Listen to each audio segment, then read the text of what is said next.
Bonjour à tous et bienvenue. Aujourd'hui, je vous propose de creuser le thème de l'épuisement. Parce que beaucoup de personnes se sentent fatiguées, beaucoup de personnes se sentent même épuisées, beaucoup de personnes se sentent vidées, hein, et s'inquiètent de leur état. Peut-être aussi que vous vous inquiétez de cet état pour un de vos proches, pour un conjoint, pour un collègue, des personnes en tout cas que vous avez remarqué à qui vous tenez.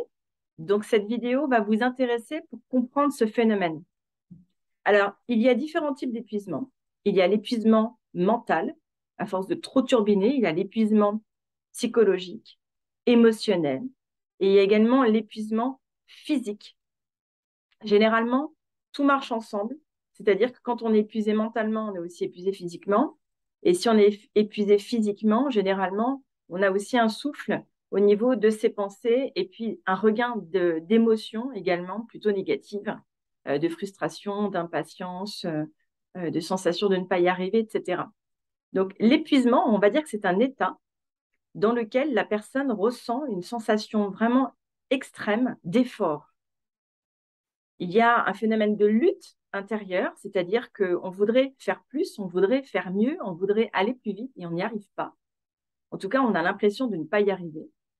Et au fur et à mesure que le temps passe, finalement, les choses se désagrègent, se dégradent, se tendent. On n'a plus envie. Tout semble difficile. Alors, on n'a plus envie. C'est peut-être parce qu'on n'est plus en vie. Ça veut dire quoi être en vie? Ça veut dire exister, mais c'est aussi s'exprimer, réaliser des choses, donner un sens à ce que l'on fait, à qui l'on est. Et dans le cas de l'épuisement, à un moment donné, il y a une déconnexion, c'est-à-dire qu'on tourne pour tourner, on avance, les journées se suivent et se ressemblent, et il y a une sorte de perte finalement de sens, de direction, d'élan qui s'opère et qui met la personne dans la confusion. Donc, elle tient pour tenir. Souvent, ce sont des personnes résistantes, combatives, volontaires, impliquées, engagées, mais elles sentent en fait qu'elles arrivent au bout d'une limite. Elles ne savent pas jusqu'à quand elles vont pouvoir tenir. Donc, ça génère, vous voyez, toutes sortes d'inquiétudes euh, et un repli aussi sur soi, de l'anxiété à partir de cet épuisement. Alors, je me présente quand même rapidement puisque je m'aperçois que je ne l'ai pas fait en début. Je suis Marilène Daniel-Alonso. Pour ceux qui me connaissent, vous savez que je suis psychologue, également psychosociologue et coach. J'accompagne les personnes, professionnelles ou particuliers, et également les entreprises pour justement favoriser la santé, le bien vivre, améliorer la qualité de vie, sortir des situations toxiques, de conflits, etc. Alors, revenons à notre sujet, l'épuisement. L'épuisement, on le retrouve de manière domestique, hein, dans les familles, les mères de famille, les pères de famille, même des adolescents peuvent être épuisés, ce n'est pas forcément une question d'âge. Euh, et on le retrouve bien entendu au travail et puis surtout dans le mode de vie que l'on a. Voilà, si on a beaucoup de contraintes, si on a beaucoup de transports, si on a des conditions éprouvantes, eh bien, on va s'épuiser petit à petit. Et si on n'arrive pas à récupérer suffisamment au fur et à mesure, eh ben, on va creuser sur nos résistances, on va creuser sur nos réserves. Et au bout d'un moment, l'alarme va sonner, mais parfois, on ne va pas l'entendre parce qu'on se dira, il faut quand même que je le fasse. Il faut bien que quelqu'un le fasse, etc. Donc, on tire sur la corde. C'est ça l'épuisement.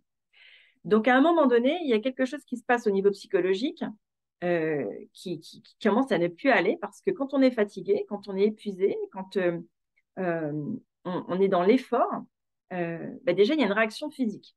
La réaction physique, c'est celle du danger, c'est celle du stress. Donc, biochimiquement parlant, il y a des phénomènes qui se passent. On va générer de la cortisol, on va accélérer finalement notre rythme cardiaque, on va moins bien respirer, donc moins oxygéner notre corps, notre cerveau, et tout ça, ça va avoir des conséquences sur votre niveau d'énergie physique, sur votre morale, sur votre humeur, et puis également sur le fonctionnement de votre cerveau.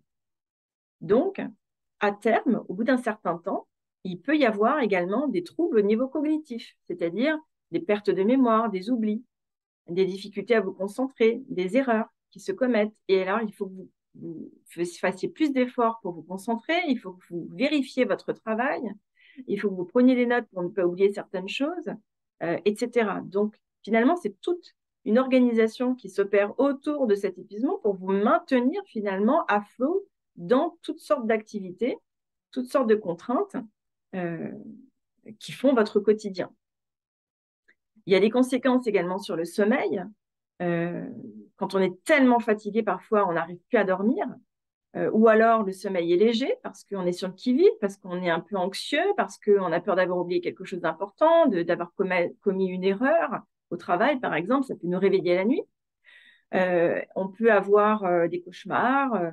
Et alors, on se réveille souvent fatigué. Et donc, chaque journée, bah, finalement, ça fait une couche supplémentaire. Hein, et puis, dans le temps, c'est très mauvais. Donc, évidemment, quand on parle d'épuisement, il faut que ce soit quelque chose de continu, il faut que ce soit quelque chose de consiste, comment dirais-je, de régulier, en fait. Hein, c'est-à-dire qu'on est souvent très, très fatigué. C'est pas uniquement ponctuel. Un épuisement, c'est pas oh, j'ai fait beaucoup les magasins aujourd'hui, je suis épuisée. C'est pas ça. Là, on parle d'un épuisement vraiment beaucoup plus profond qui forcément s'opère avec le temps hein, et avec la répétition dans le temps. Donc, ce sont aussi des mécanismes, ce sont aussi des attitudes. Il y a des personnes qui s'épuisent beaucoup pour différentes raisons, qui s'épuisent plus vite que les autres, et, euh, et des personnes qui, quelque part, vivent comme ça depuis déjà des années. Mais c'est pas normal d'être toujours épuisé. Hein. Donc, la première chose à faire, c'est de voir au niveau du corps qu'est-ce qui se passe, mais aussi de voir au niveau de votre système de vie, de votre psychologie, de vos émotions, qu'est-ce qui se passe. Hein. C'est pas normal d'être épuisé, c'est pas normal d'être anxieux. C'est pas comme ça qu'on est censé vivre notre vie en fait le mieux possible. Hein. Et puis c'est surtout qu'il y a des conséquences, donc il faut absolument regarder ce sujet-là. Euh, alors, une des conséquences, euh, bah, c'est justement la démotivation. Quand on n'a plus envie de faire des choses, on n'a plus envie de sortir, on n'a plus envie de faire ses courses, etc. Là, déjà, on s'aperçoit qu'on passe à un cran supérieur. Hein. Quand on perd confiance en soi, parce qu'on se dit, mais mince, je me trompe régulièrement en ce moment, c'est curieux, j'ai l'impression que j'y arrive plus comme avant, il peut y avoir un phénomène de doute qui va augmenter aussi votre charge, du coup, mentale et émotionnelle, et qui va creuser la situation d'épuisement.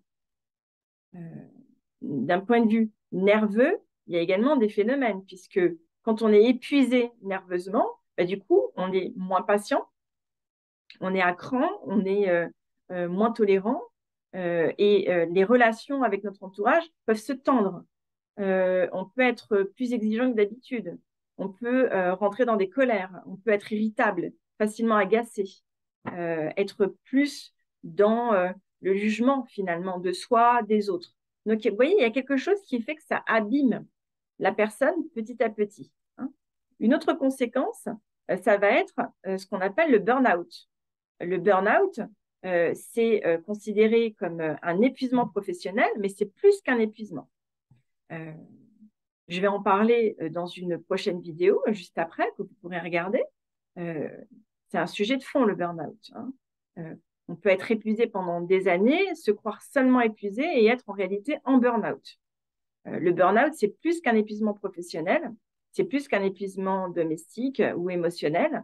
C'est vraiment, vraiment un effondrement en fait euh, intérieur des repères de la personne et une mise en vulnérabilité dans les situations que la personne vit, où elle se retrouve mise en défaut.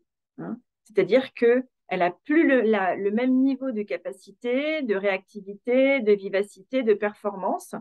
Et même si elle essaye de l'avoir, il y a un moment où tout ça peut basculer en fait vers des pathologies plus importantes. Donc ça peut être par exemple le corps qui n'arrive plus à avancer. On se réveille un matin, on n'arrive plus à bouger. Il y a un blocage, le corps n'avance plus. Hein. Ça peut être des choses plus sérieuses. comme un AVC, comme un évanouissement, une crise de panique. Ça, ce sont des alertes au niveau du corps. Et puis ensuite, il y a toute une ribambelle de somatisations qui sont généralement des signes et des symptômes euh, qui sont censés aussi alerter la personne si elle prend le temps de les regarder. Donc, quand ça ne va pas, en fait, le corps va générer des petits problèmes qui vont devenir plus importants. Donc, des petits problèmes, ça va être par exemple la peau qui gratte, ça va être des migraines, ça va être des brûlures d'estomac, des difficultés à digérer, des digestions lourdes. Ça peut être aussi des tensions musculaires très importantes qui peuvent aller jusqu'à un torticolis. Ça peut être des inflammations également, des infections au niveau de la gorge, euh, au niveau de la peau, au niveau des muqueuses. Ça peut être des herpès qui se déclarent dans des grands moments de fatigue. Euh, voilà, toutes sortes en fait de réactions physiques qui sont là pour vous dire que quelque chose ne va pas. Hein.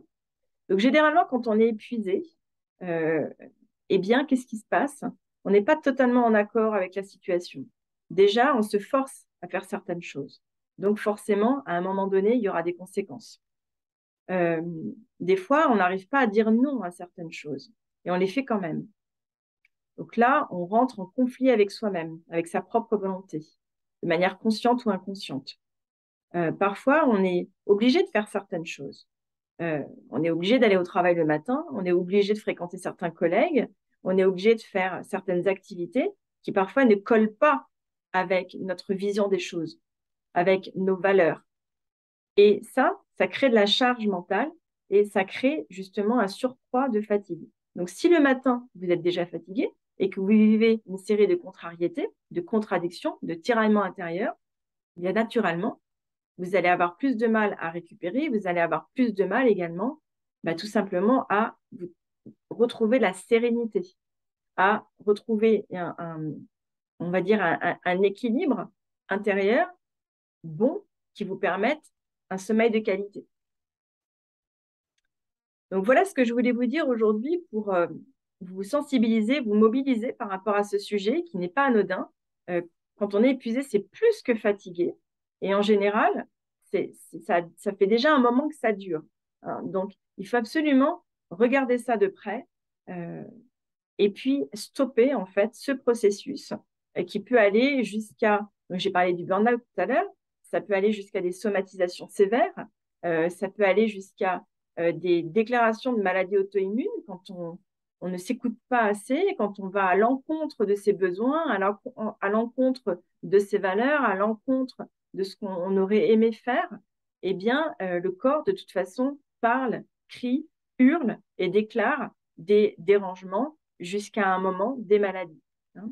Ça peut aller aussi jusqu'à de la dépression hein, et du coup, des conséquences matérielles de désinsertion par rapport au travail, d'inaptitude par rapport à certaines situations professionnelles, et puis aussi des phobies.